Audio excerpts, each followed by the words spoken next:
Oreo. Hey, buddy. Come here. Good morning, Ruby. Hi, Matilda. I don't know if you can see Oreo back here. He's coming in for some snuggles. He might come sit on my lap while I'm reading. You remember Oreo. He's the black and white cat. He's so sweet. All right, we're going to read chapter 11 today. It's titled Plain Speaking.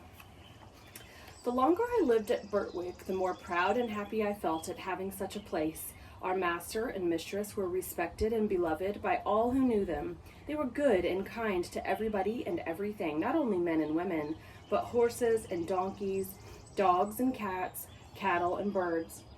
There was no oppressed or ill-used creature that had not a friend in them, and their servants took the same tone. If any of the village children were known to treat any creature cruelly, they soon heard about it from the hall. The squire and Farmer Gray had worked together, as they said, for more than 20 years to get check reins on the cart horses done away with, and in our parts you seldom saw them. Sometimes, if mistress met a heavy-laden horse with his head strained up, she would stop the carriage and get out and reason with the driver in her sweet, serious voice, and try to show him how foolish and cruel it was. I don't think any man could withstand our mistress. I wish all ladies were like her. Our master, too, used to come down very heavy sometimes. I remember he was riding me toward home one morning when he saw a powerful man driving toward us in a light pony chaise with a beautiful little bay pony with slender legs and a high-bred, sensitive head and face. Just as he came to the park gates, the little thing turned toward them. The man, without word or warning, wrenched the creature's head round with such a force and suddenness that he nearly threw it on its haunches. Recovering itself, it was going on when the man began to lash it furiously. The pony plunged forward, but the strong, heavy hand held the pretty creature back with force almost enough to break its jaw, while the whip still cut into him.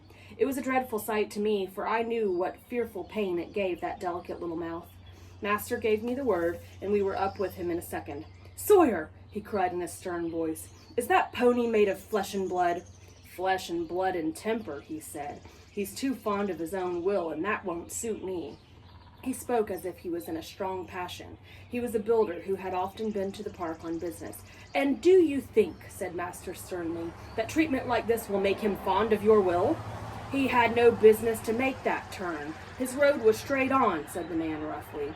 "You have often driven that pony up to my place," said Master. "It only shows the creature's memory and intelligence. How did he know that you were not going there again? But that has little to do with it. I must say, Mr. Sawyer, that a more unmanly, brutal treatment of a little pony it was never my painful lot to witness, and by giving way to such passion you injure your own character as much, nay more, than you injure your horse. Remember, we shall all have to be judged according to our works, whether they be toward man or toward beast." Master rode me home slowly, and I could tell by his voice how the thing had grieved him. He was just as free to speak to gentlemen of his own rank as to those below him, for another day, when we were out, we met a Captain Langley, a friend of our master's. He was driving a splendid pair of grays in a kind of brake. After a little conversation, the captain said, "What do you think of my new team, Mr. Douglas? You know, you are the judge of horses in these parts, and I should like your opinion." The master backed me a little so as to get a good view of them. "They are an uncommonly handsome pair," he said, "and if they are as good as they look, I'm sure you need not wish for anything better. But I see you still hold that pet scheme of yours for worrying your horses and lessening their power." "What do you mean?" said the other. "Oh, the check reins? Oh, I know that's a hobby of yours. Well, the fact is I like to see my horses hold their heads up." "So do I," said the master, "as well as any man. But I don't like to see them held up. That takes all the shine out of it. Now you are a military man, Langley, and no doubt like to see your regiment look well on parade, heads up and all that. But you would not take much credit for your drill if all your men had their heads tied to a backboard. It might not be much harm on parade, except to worry and fatigue them, but how would it be in bayonet charge against the enemy when they want the free use of every muscle and all their strength thrown forward? I would not give much for their chance of victory. And it is just the same with horses. You fret and worry their tempers and decrease their power.